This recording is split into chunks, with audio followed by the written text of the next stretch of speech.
Subedar Major, on Lieutenant S. Sukumar, Veteran, Corps of Signals, Secretary, Ex-Servicemen Welfare Association, Arpukotte, Secretary General, Tamil Nadu Ex-Services League. Ex-Servicemen और family pensioners, उनका pension सही ढंग से वगैर problem को मिलना चाहिए और उनका पेंशन डॉक्यूमेंट में कुछ भी डिटेल्स अपडेट करना चाहता तो घर में बैठे बैठे अपडेट करना है। और इम्पॉर्टेंटली पहले ये पेंशन बैंक और सीपीपी से मिलता था, उसके लिए गवर्नमेंट का तरफ से उनको पेमेंट करना पड़ता था। उसका ये एक्सपेंडिचर्स को कम करने के लिए ये system for pension administration Raksha implement हुआ था स्पर्श। उसका बाद लेकर पेंशनर्स इसी स्पर्श से पेंशन ले रहे हैं, लेकिन डे बाई डे ये पेंशनर का प्रॉब्लम वो ग्रीवेंसेस इंक्रीज होते जा रहे हैं। इसका मेन कारण है ये स्पर्श पोर्टल वेबसाइट का है सॉफ्टवेयर प्रॉब्लम।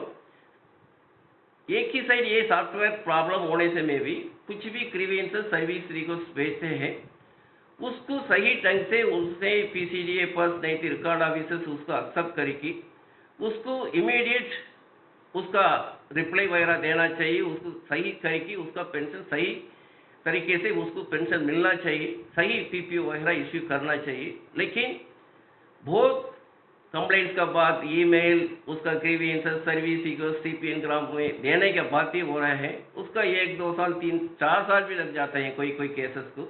लेकिन उसको इमीडिएटली उसको रिजॉल्व कर सकता था, लेकिन वो ऐसा नहीं हो पाता है। इसको बहुत कुछ हमारा पास एग्जाम्पल है, लेकिन उसमें कुछ एग्जाम्पल वो पेंशनर एक्स-सर्विसमैन और सीडीए पीसीडीए वगैरह इनको मालूम होना चाहिए बोल करके हमने ये वीडियो डाला है। ये अभी उसमें कुछ एग्जाम्पल के दौरान से क्या क्या प्रॉब्लम को ये पेंशनर्स फेस किया है इसका बारे में ये देखते हैं। Welcome veterans welfare Aruppukottai YouTube channel. First, improper software and irresponsible actions creates more and more problems and grievances. Affected personnel, ex-servicemen and family pensioners only इसका बारे में था। More and more grievances due to improper first software and also that irresponsible action by the staff concerned. No MACP grade in first PPO as like 6th and 7th CPC PPO. पहले था MACP grade rank 6 and 7th CPC PPO में है होता था, उसी के अनुसार उनको पेंशन में मिलता था। लेकिन अभी क्या है, फर्स्ट PPO में वो MACP ग्रेड नहीं आता है, उसको कंप्लेंट देने के बाद उसका खर्जाना BPO इश्यू होता है। इसका कारण से पेंशन रिविजन में बहुत प्रॉब्लम है। नेक्स्ट है नो ऑटो पे लेवल कमेंसरेट विथ रैंक्स अनुसार वो पे लेवल भी उसमें ऑटो नहीं था, ऑटोमेटिक नहीं आता है, पर सॉफ्टवेयर का प्रॉब्लम है। रॉन्ग MACP नाय सूबेदार क्रेडिट टू सूबेदार साहब का PPO है, उसका ये हो रहा है खर्जाना BPO नाय सूबेदार क्रेडिट को वो कैसा वो सॉफ्टवेयर एक्सेप्ट किया पता ही नहीं है। हवलदार पेंशन पर सूबेदार साहब है 4-5 साल, उन्होंने 16 से 2016 से रिटायर होकर के सूबेदार का पेंशन लिया, उनका PPO इश्यू हुआ हवलदार का है। ORP revision problem due to no MACP rank, ये MACP रैंक नहीं होने के कारण से सही से उनका ORP रिविजन में बहुत कुछ प्रॉब्लम है। अभी ये देखते हैं हवलदार राजीवन, ये रिटायर हुआ है, MACP ग्रेड सूबेदार का है, उनका PPO कैसा हुआ है, उसमें हवलदार का रैंक है, पे लेवल है नाय सूबेदार का, पे है पे इन मैट्रिक से सूबेदार का है। इसका बहुत कुछ कंप्लेंट दिया, कंप्लेंट देने के बाद 3-4 खर्जाना BPO लास्ट में सही हो करके उनको क्या एरियर्स मिलना था वो मिला, लेकिन 2 साल कंटिन्यूस ये कंप्लेंट देने के बाद ये प्रॉब्लम सॉल्व हुआ। ये है सूबेदार साहब का PPO है, लेकिन नाय सूबेदार ग्रेड का MACP ग्रेड दिया है, ये कैसा सॉफ्टवेयर एक्सेप्ट किया ये पता ही नहीं है। दूसरा ये उदय कुमार साहब, इनका सूबेदार का पेंशन बहुत लिया है, रिटायरमेंट होने के बाद उसी PPO इश्यू हुआ है, उनका फर्स्ट PPO हवलदार का है, पे डिटेल्स में कुछ भी नहीं है। बाद में कंप्लेंट देने के बाद उन्होंने ये रिप्लाई देता है PCD है your last rank held this havildar only, ऐसा रिप्लाई देता है आंख बंद करके आपका रैंक हवलदार है। उन्होंने ये नहीं देखा पहले PPO में क्या था, फर्स्ट का PPO का पहले ये उन्हें रिटायरमेंट का 6th CPC का PPO इश्यू हुआ था, उसको वक्त देखते हुए ऐसा रिप्लाई दे दिया, उनका प्रॉब्लम ग्रीवेंसेस सॉल्व हो गया इसका रिप्लाई दे करके। ये है उनका पीपीओ बाद में इश्यू हुआ था, उसमें क्या है जेसी नंबर के बदले में आर्मी नंबर है। उसका बाद उनका एनक्यू नॉन क्वालिफिंग सर्विस कर दिया 4 साल का, नेट क्वालिफिंग सर्विस 26 ईयर्स, ये 26 ईयर्स का पेंशन कर दिया। उसका बाद कंप्लेंट देने के बाद उनको सही हुआ, उसका बाद उनको क्या मिलना था ओआरएस वगैरह मिला है। उसको भी 2 साल लगा कंटिन्यूस बुखार, सीपीएन ग्राम 3-4। उसका बाद ये हवलदार एमएससीपी ग्रेड का न्याय सुबेदार इन रिटायर्ड हुआ था, ऑनरी न्याय सुबेदार का मिला है रिटायर होने के बाद। इसका मतलब हवलदार रैंक भी है सब्सटेंटिव, ऑनरी न्याय सुबेदार भी है, लेकिन 24 ईयर्स सर्विस किया उसका ज़्यादा। 2006 का पहले रिटायर हुआ तो उनको एमएससीपी ग्रेड भी है, इसलिए उनको ओआरपी एमएससीपी ग्रेड देने के लिए उनको हमने कंप्लेंट दिया तो उन्होंने रिप्लाई ये देता है, एज पर circular number 666 22,257 whereas you are getting 23,150 बोल करके रिप्लाई दे दिया, कंप्लेंट को क्लोज कर दिया। लेकिन उनको मिलना चाहिए था 24,825। बाद में कंटिन्यूस कंप्लेंट देने के बाद उनको सही ढंग से वो मिला है, उसको अरियर्स में मिला है। कम्यूटेशन प्रॉब्लम है, commuted service pension lump sum recovery एक ही साथ कम्यूटेड सर्विस पेंशन रिकवरी कर दिया है। उसके बाद कम्यूटेड सर्विस पेंशन रिकवरी है, वो सीवीपी कम्यूटेशन का अमाउंट को पेमेंट करने के पहले सीएसपी क्यों रिकवरी कर दिया, अगेंस्ट पॉलिसी है। सातवीं ओआरपी का उन्होंने कम्यूटेशन दे दिया है, इसका बारे में हमने वीडियो रॉन्ग मेंशनिंग ऑफ 2 और 3 टाइम्स कम्यूटेशन एक बार देते हैं उसको 3 टाइम लिख करके 3 गुना करके उसमें पीपीओ में मेंशन कर दिया, रॉन्ग कम्यूटेशन रेस्टोरेशन डेट। ये था ओआरपी 3 का कम्यूटेशन। इसमें क्या किया उन्होंने, ओआरपी 3 को कम्यूटेशन रिविजन कर दिया, उनका 6 लाख देना चाहिए था, ऐसा रिविजन कर दिया तो देना चाहिए था, दिया नहीं। उसके बदले में क्या किया, कंप्लेंट देने का उन्होंने सीएसपी रिकवरी कर दिया, commuted service pension recovery start कर दिया, लेकिन अमाउंट पेमेंट नहीं किया। कंप्लेंट देने के बाद वो करता है 3,22,000 3,02,264 होना चाहिए था, 6,24,000 समथिंग 3,22,000 समथिंग उसको रिकवरी कर दिया। लेकिन ये कितना अमाउंट है उसको 8% लगा करके 15 साल तो उन्होंने रिकवरी करता है, इसलिए कितना लॉस होता है इंडिविजुअल को, ये है कम्यूटेशन का प्रॉब्लम। दूसरा है ये है एमएससीपी ग्रेड न्याय सुबेदार, ये इनको क्या है, ये कम्यूटेशन एक ही बार लिखना चाहिए था 5,33,000 से 3 बार लिख करके 16 लाख कर दिया। उन्होंने आकर पूछ रहा है ये 16 लाख हमको मिलेगा, ये बोला है capitalization value amounting 16 lakh is already been paid. Sir कहाँ मिला है 16 लाख, मेरे को मिला तो 5 लाख ही समथिंग है, ये क्वेश्चन है। ये रेस्टोरेशन डेट है 6,725 को होना चाहिए था, रेस्टोरेशन डेट 24 दिसंबर 26, आना पेंशन स्लिप में आ रहे हैं फरवरी 2028। इसका कारण से क्या हुआ, वो 2 साल का ये ज़्यादा अमाउंट उसमें रिकवरी करेगा। नेक्स्ट इंपॉर्टेंटली ये ग्रेजुएटी रॉन्ग कैलकुलेशन है, वार इंजरी पेंशन मिलना चाहिए था, उनका ओआरपी नहीं मिला, ओआरपी नो करेक्ट रिविजन था, income rate of family pension stop होना चाहिए था, नहीं हुआ, कंटिन्यू दे रहता, wrong effective date of family pension, wrong recovery in lakhs of rupees for family pension, stoppage of family pension unnecessarily. ये पहले देखते हैं सुबेदार पाल साहब इन्होंने रिटायर हुआ था 30 जून 2020 को, उनको रैंक और उनका लास्ट एमआरमेंट के अनुसार उनको कम्यूटेशन अमाउंट मिलना चाहिए था 10,26,201, लेकिन उनको मिला है उनका पीपीओ में 6,84,134।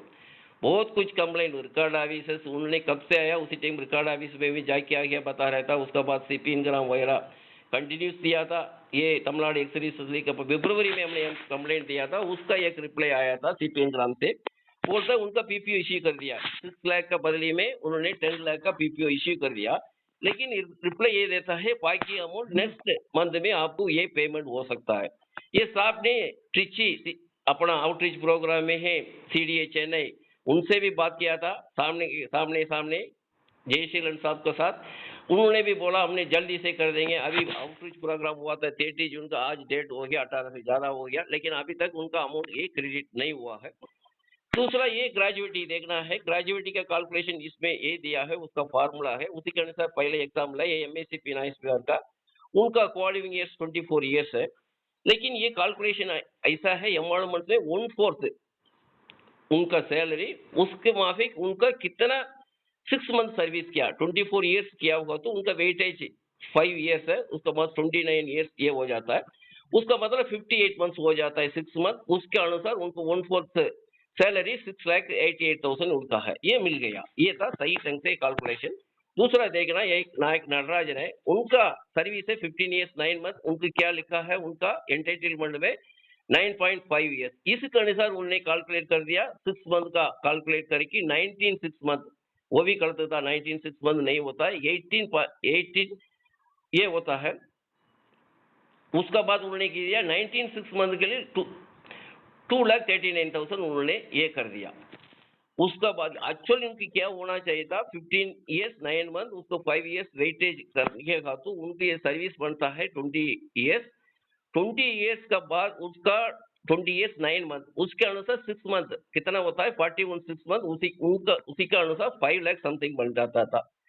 लेकिन उनको मिला है 2,39,000 समथिंग, 2,76,000 उनको मिलना चाहिए। अभी भी ओआरपी के लिए आया था, उनको पता नहीं था ऐसा गलती है, उसमें ग्रीवेंसेस है, उसमें प्रॉब्लम से बोल करके अभी केस टेकअप किया है।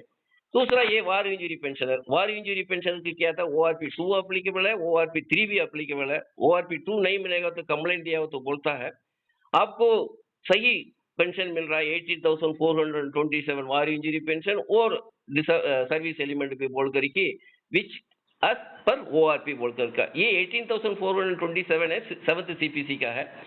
ORP 2 के अनुसार उनको मिलना चाहिए था 20,969, उसी माफिक 22,151 मिलना चाहिए था। इनको भी कंटिन्यूस कंप्लेंट देने के बाद ORP 3 क्या मिला है, वो भी सर्विस एलिमेंट का मिला है, बार इंजरी एलिमेंट को नहीं मिला, बाद में कंप्लेंट देने के बाद उसको मिला, अभी ORP 2 को नहीं मिला। अभी उनको 15 जुलाई की उनको ORP 2 का सर्विस एलिमेंट का सिर्फ उनको मिला है, वो है अमाउंट है 1,99,638 में उन्होंने डाला है, लेकिन अमाउंट क्रेडिट नहीं किया है। उसका हमने कंप्लेंट देने के बाद जुलाई में 15 जुलाई की ये दे रहा है। इसी माफिक सेम अमाउंट ये सर्विस एलिमेंट का है, लेकिन ये अमाउंट वार इंजरी का भी मिलना चाहिए। इसके लिए 2 साल कंटिन्यूस ये करने के बाद इसका रिस्पॉन्सिबिलिटी है, अकाउंटेबिलिटी होना चाहिए, कंसर्न स्टाफ को होना चाहिए था। ये वार इंजरी पेंशनर है, उनको ये अप्लीकेबिलिटी बनता है ORP 2 ORP 3 बोल करके, उनको सही PPO इश्यू करने से वो कब का मिल जाना था, ये 4 लाख 5 लाख समथिंग क्या उनका अरियर्स अभी मिल रहा है, वो 4 लाख समथिंग, अभी भी 2 लाख अबाउट अभी मिला है, अभी 2 लाख मिलना बाकी भी है इनका। नेक्स्ट है फ्लावराज, इनको मिलना चाहिए था ORP 3 के 26,900 नहीं मिला। ये रिप्लाई आई है आपका PPO ये के अनुसार उनको सही ढंग से मिल रहा है बोल कर अभी कंप्लेंट दिया है। उसका बाद अभी ये TA बटालियन का हवलदार वेलराज है, उन्होंने रिटायर हुआ है, फुलफिलिंग द कंडीशन वो करके रिटायर हुआ है। ORP 2 ORP 3 भी नहीं मिला, उनको कंप्लेंट दिया हुआ तो बोलता आप वो ओन रिगर्स में रिटायर हो गए, इसलिए आपको ORP अप्लीकेबल नहीं बोल करेगी। लेकिन इनका आरियर्स बनता है 1,06,181 रुपीज, इसका ये रिस्पॉन्सिबिलिटी होगा। ये ऐसा आंख बंद करके उन्होंने ORP 2 बोल करके दे दिया वखर डॉक्यूमेंट चेक करते हुए। अभी नेक्स्ट ये देखना, अभी ये सर्विस पेंशनर एक्सपायर हुआ था 9 अप्रैल 2025 को, लेकिन पेंशन ग्रांट कर दिया अप्रैल 24 मई 2024 को। ये 24 मई 2024 उनको 65 ईयर्स खत्म हो रहा है। इसका मतलब 24 मई से लेकर के उनको नॉर्मल पेंशन अप्लीकेबल है, लेकिन वो कब एक्सपायर हुआ 9 अप्रैल 25 को, लेकिन 9 अप्रैल 25 से उनको मिलना चाहिए था फैमिली पेंशन, ऐसा दिया हुआ है इसमें।